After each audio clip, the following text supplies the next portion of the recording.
Aku ni konon-konon nak menyediakan apa benda, gaji apa benda dekat situ ni, Zawawi cerita dia. Kita nak tanya anak dia perempuan dia tu, kenapa dia kena bawa bini aku? Dia nak healing apa? Dia ada proses apa dekat situ?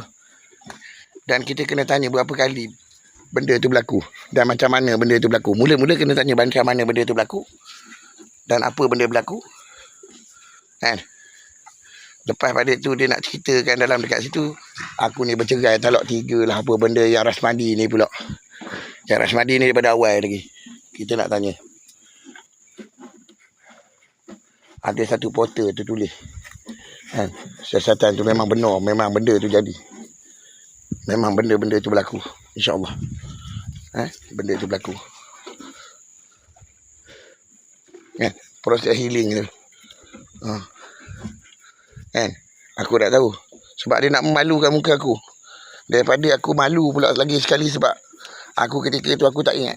Memang dia ada perbincangan kumpulan. Aku kata ginilah, senang. Daesh, militan Daesh ni. Dia mencederakan aku kat situ, bagi aku tak ingat, dia nak bawa. Ada sistem dia, ada perbincangan dia. Itu pasal aku cakap, kalau dia bini aku, dia duduk dengan aku. Masalah dia duduk dengan kau, bini kau lah. Dia kata bukan. Kenapa pula dia duduk dengan kau?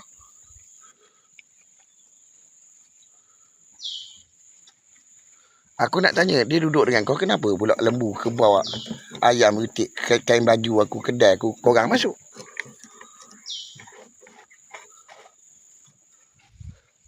Korang nak fikir macam mana, gila ke, bodoh ke, itu masalah kau. Benda tu tak jadi. Aku tak buat benda tu, yang buat kumpulan kau. Jawapan kau dah bagi. Ni Rasmadi ni apa benda tu. Jawapan kau dah bagi dah. Dekat situ. Yang perempuan tu. Gini minta maaf. Kau boleh minta maaf dengan aku ke? Dan tak berlaku pemaafan kat dekat situ. Dekat situ kita perlukan duit tu. Lembu tu kena buat pelancongan daripada medan pelancongan tu. Duit tu kembali.